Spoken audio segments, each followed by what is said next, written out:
What's going on, guys? I'm SimpleSimon and welcome back to Simple Japan.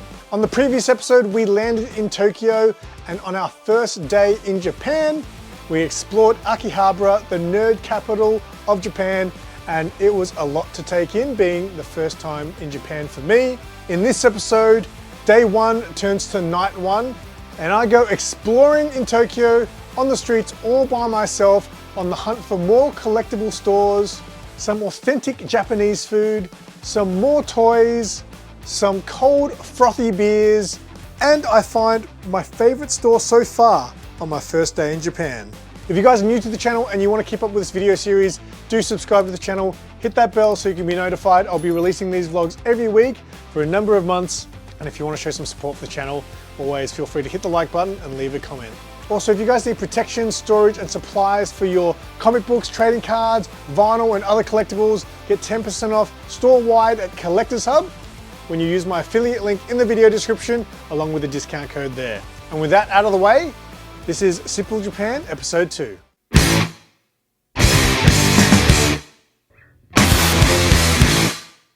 Quick shout out to my Sominions, your support means the world, and if you want exclusive, members only videos and exclusive emojis, hit the join button to find out more, but always remember, your membership is not required. The best way to support the channel is by liking and commenting on videos. It is night one, well it's technically night two. So last night we got in pretty late.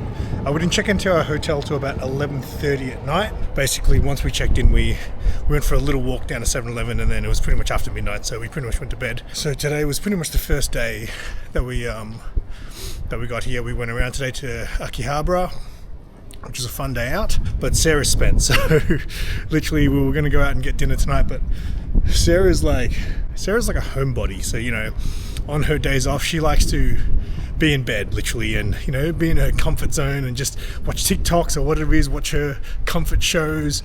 That's what Sarah's into. So she's pretty spent today. You know, socializing and things is not really her thing, and when she does it, she drained.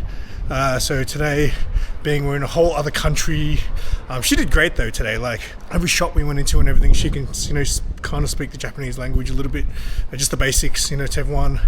So she did great today, but she just said, I think I'm done for the day. So I'm out by myself on night, I'm calling this night one because it's the first night we're really able to do some stuff. I don't know what I'm going to get up to. I definitely want to get dinner, and I just want to look around, you know, like I want to make the most of this trip to Japan. So night one, who knows what's going to happen. So I'm close to the heart of Akihabara now. I'm curious to see if a lot of the collectible stores and stuff are open at this time. I think some of them might even open till about 8. So my main mission is to get some food, but I'm curious to see if there's maybe some shops and stuff that I can check out, or at this time if it's only just bars and stuff that are open. So yeah, let's see if we can get some food and find some collectibles. Even for all things anime, and trust us, we're the biggest store in the neighborhood. First floor is your ultimate anime paradise, packed with awesome figures from One Piece. Did you guys hear that? They're the biggest anime store in the neighborhood. Trust us. Love it. They definitely weren't the biggest store, but that's how you get asses in the door. So we're going to have a look. And first shelf, straight away, all the usual suspects, everybody's favorite characters. I think anyway, there's even characters that I know up there.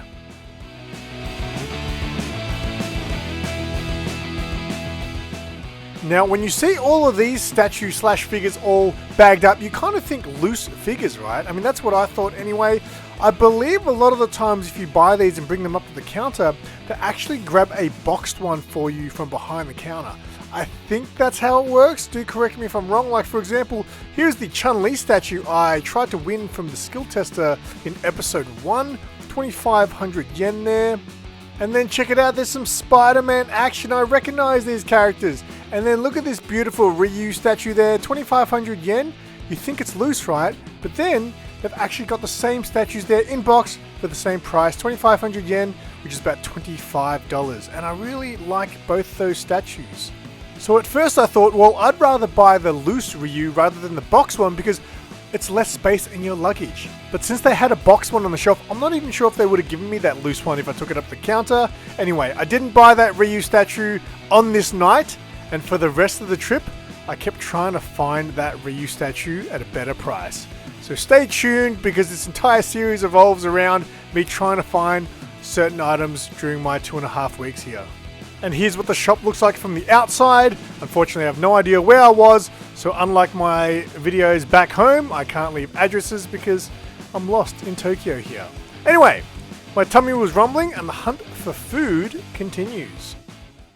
So there's still some anime shops and things like that open, so if I come across any, I'll check them out, I'll drop in, but still looking for food. I don't know how I'm navigating around the city. I'm literally just, every time there's like an intersection, I look down and I kind of go towards the street that has a lot of lights, and holy shit, that street up there has a lot of lights, but that's where we're going. So as always, I journeyed towards the light, and now that I'm watching these videos back, I could just watch other people's YouTube videos walking through Tokyo. I absolutely love the aesthetic of the city, the lights, the signs. It really is mesmerizing. I could have just walked and walked and walked until there was no more lights. And as I kept walking, I stumbled into this little district that was just filled with all kinds of food and other things. This area looks sick. How good is it? It's so bright and lit up. Man, this is awesome. So it looks like a night market almost down this area. I have no idea where I am, but it kind of reminds me of Chinatown back home. Let me go down here.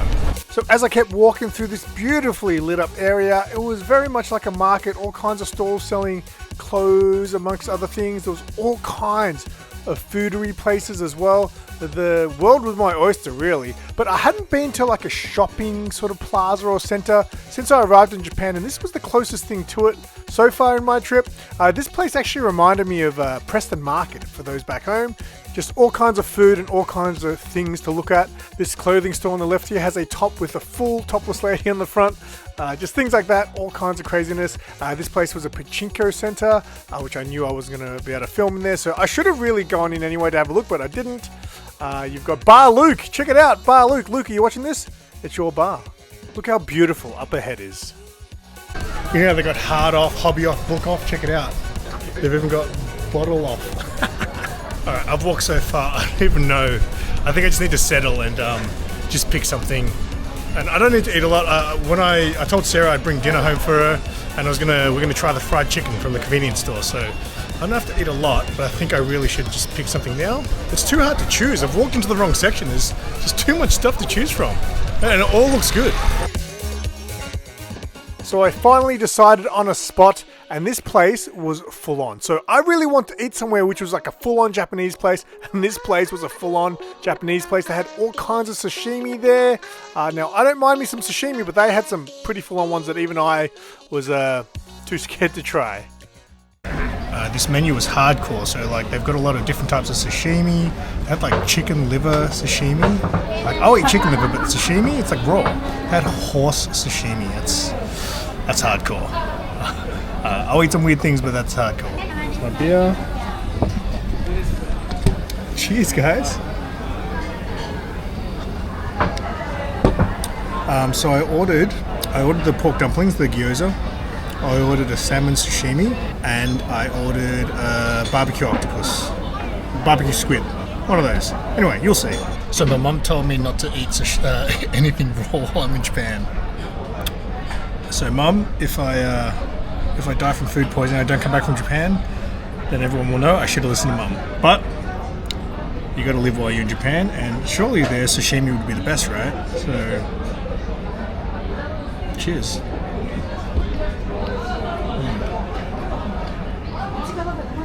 I've never seen sashimi so thick before. That's awesome. Really nice. All right, the gyoza.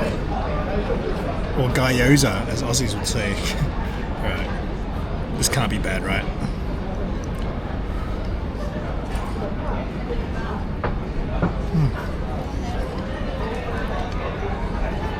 It's very good. Yeah. It's very good. Alright. Barbecue squid.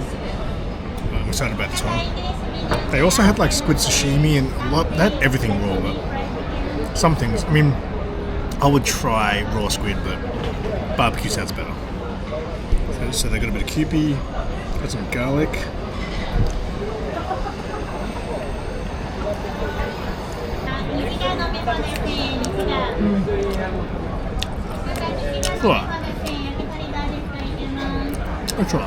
Alright, I'm fed.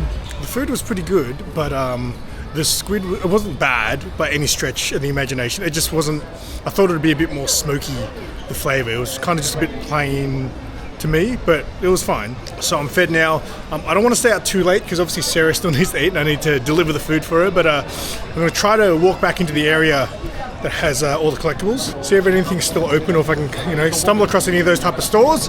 And then on the way back to the hotel, there's also a craft beer place that I stumbled across today. I wouldn't mind stopping in there to see if they've got any sours, So that's the plan. Let's go. I keep seeing these DVD stores around and I kind of want to check them out if it's just a physical media store, but I'm a little bit scared I'm going to walk in and be standing in a pawn shop, so I don't know if I want to risk it.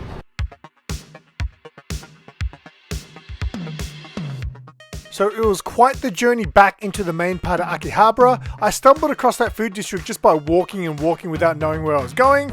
I did stumble across this little restaurant slash bar here, had a cool little setup. And then I stumbled across that anime store that was closed earlier in the day. This was the first collectible store I saw when we arrived, so I'm glad I finally got to check it out. Let's go!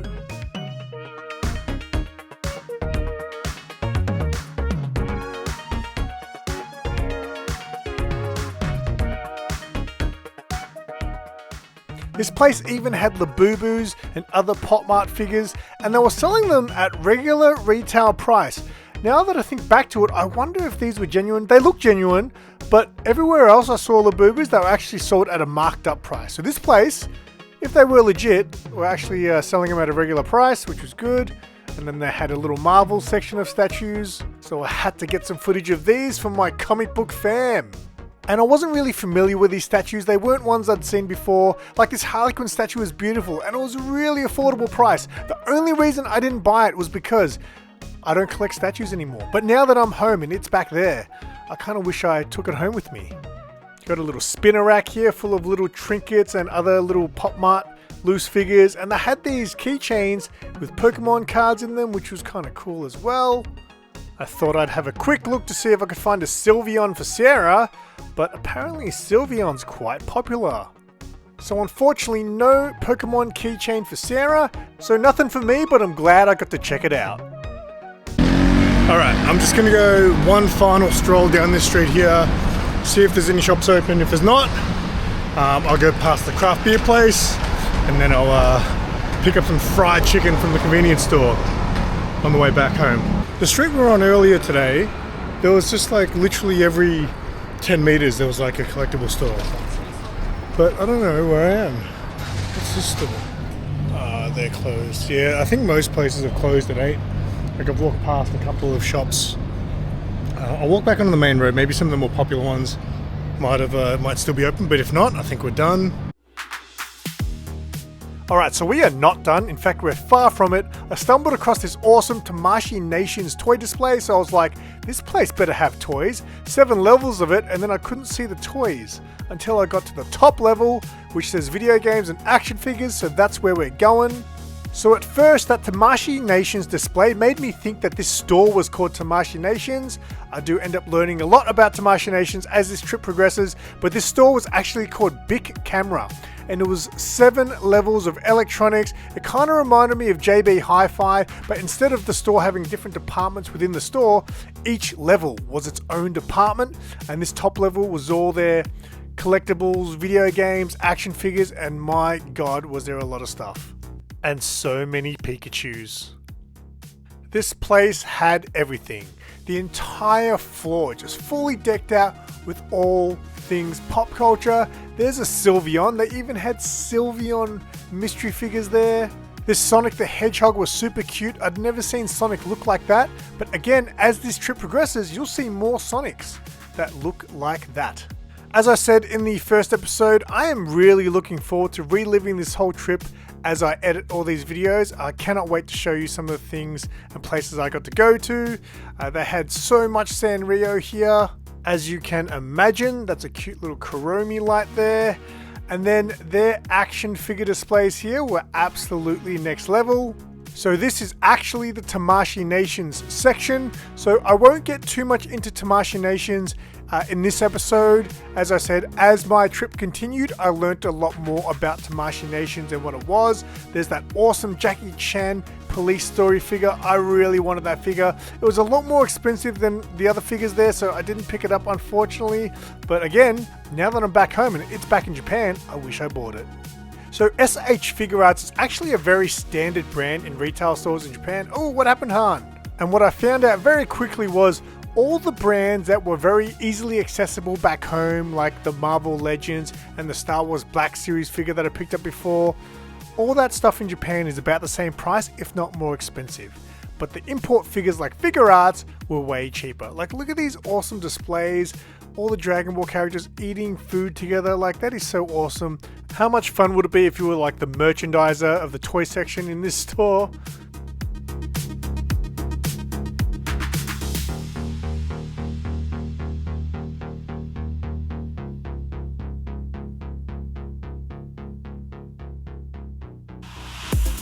They even had some older Mafex figures. That's the Spider-Gwen from the first Spider-Verse movie. So I was definitely a big kid in a toy store here. I'd finally found the stuff that interested me, and I was just mesmerized when looking at these Figure Arts displays and disgusted when I saw these Marvel Legends that I can get back home, but I'm just joking. Marvel Legends actually make great figures, and so do Star Wars Black Series, but the quality of the articulation, in my opinion, Mafex I think is the best, and Figure Arts are quite good too. Transformers over there are really cheap as well, but again, only on the brands that are expensive back home. And something else I kept seeing in action figure stores was these Mech Warrior anime girls. I don't know who these characters are, but they all look so cool. Those figures look so great. And then I got my first sniff of what I was really hunting for. They had the Batman Hush line from Mafex Toys, and I'm hunting down the Harley Quinn from this line. And you already look behind there, Simon, it's not going to be there 10 seconds later. And they also had Revoltech figures here. Revoltech is a brand that's very hard to get in Australia. You're paying $200+ for a figure. And there is a Revoltech figure that I was hunting for while in Japan, but we'll talk more about that in later episodes. That Terminator 2 Mafex figure is a beauty as well, but I already got the Terminator 1 version. I don't need two Terminators sitting on my shelf. So they had plenty of Mafex Harley Quinn figures, but unfortunately not the one that I was looking for. But I was very, very happy that I visited this store. Alright, that was the best shop I've been to so far today, and we went to a lot of shops. The thing that's interesting is like, I've noticed it's hard to, a lot of the shops we went to today have a lot of anime, like anime statues, anime figures, so if you're into anime, mate, this is heaven, right? Obviously I'm more into the more comic book stuff, so I'm interested to see your Marvel stuff and your DC stuff, and DC is so hard to find. Like, there's been a lot of Marvel stuff, but the DC stuff, you know, it's hard to come by. But man, I was so close at that shop. I'm after the Mafex Hush Harley Quinn figure. I had some of the Hush figures, but I didn't have Harley. And then also I'm after the Jury Revoltech figure, and I had some Revoltech. But yeah, I'm surprised as well. I haven't seen a lot of Street Fighter stuff. There was a small little section in Kotobukiya, which obviously I couldn't film. But oh, there's another Tamashii Nations right there. Like literally, it's like what? 500 meters, and there's another one there, so I might have to check that one out tomorrow as well. Alright, so my plan was to call it a night and go get the fried chicken for Sarah, but I gave her a call and she didn't answer, which makes me think she's fallen asleep. So I might actually stop past and see if I can get a beer at this place. I don't know if I can film in there because it's a bar, but I'll let you know how it goes. Alright, so this tiny street here that runs along the side of the rail leads all the way back to where we were staying. I walked up and down this tiny street so many times. It was quite a stretch, but there was a lot going on and a lot to look at as you headed down these streets. And earlier in the day when we were walking back to the hotel, I noticed this place on the way called I Brew, and it was a craft beer bar. So you know, I had to go check this out. Here's the craft beer menu. You scan a QR code, and they had so many taps there. It was ridiculous. And the gentleman there, the bartender, spoke perfect English. They didn't have any sour beers, so I just ordered whatever sounded cool, and that is my beer. And if you ever want to check it out, there it is, craft beer bar I Brew. All right, that was I Brew. That was all right. The beer was all right. They didn't have any sours.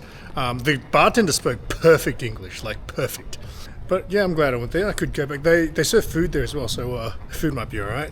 But the beer was good. No sours though. Shame. He did say, I asked him straight out, I was like, do you have any sours? Because his English was so good. And he goes, we might. I'm not too sure though, off the top of my head. And I was like, well, good. So yeah, now I'm heading to 7-Eleven, get the fried chicken and deliver it to my sleepy girlfriend, and then we'll call it a night. What the hell? Why is this thing like lit up? What's happening there? It's pretty crazy. Like these little side alley streets, you know, like it's all. I mean, it's after 9:30 at night, and like a lot of them are still open. There's people interacting. It's cool.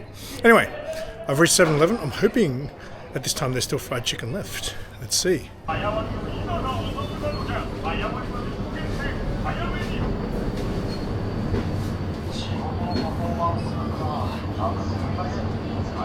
Got my chicken. I might actually eat it before I go upstairs, just to give you guys a taste test and wrap this up. I got myself a choc custard roll too, but you guys don't need to see that. You know that'll be good. All right.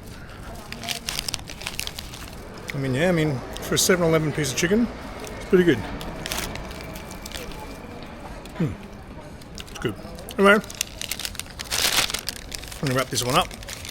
Tonight, me and Sarah are gonna actually plan what we're doing for the next few days. So I'm sure I'll do a coming up. Coming up next on Simple Japan, Sarah and I head to Shibuya for our biggest day yet. We visit a ton of landmark stores like Tower Records, our first of many Pokemon centers, the Capcom store, as well as a slew of other fantastic places. And still to come on Simple Japan, so many more toy stores, Pokemon centers, we do Halloween nights at Universal, Halloween at Disney, and eat so many bowls of ramen. If you guys are still tuned into this video, I appreciate you guys for watching. These first 2 episodes were just day 1 of this trip, so there is so much more to come. And if you are enjoying it, I'm really glad, because I'm really enjoying reliving this and sharing it with you guys. If you guys have been to Japan before and you've got any stories for me, please let me know in the comments. Or if you're planning to go to Japan and you have any questions for me, please let me know in the comments and I'll definitely get back to you. And don't forget, if you enjoyed this video and you want to support the channel, give this video a like, subscribe to the channel if you want to stay up to date, and hit that bell. And until next time, I'm SimpleSimon. Tell your friends and keep it simple.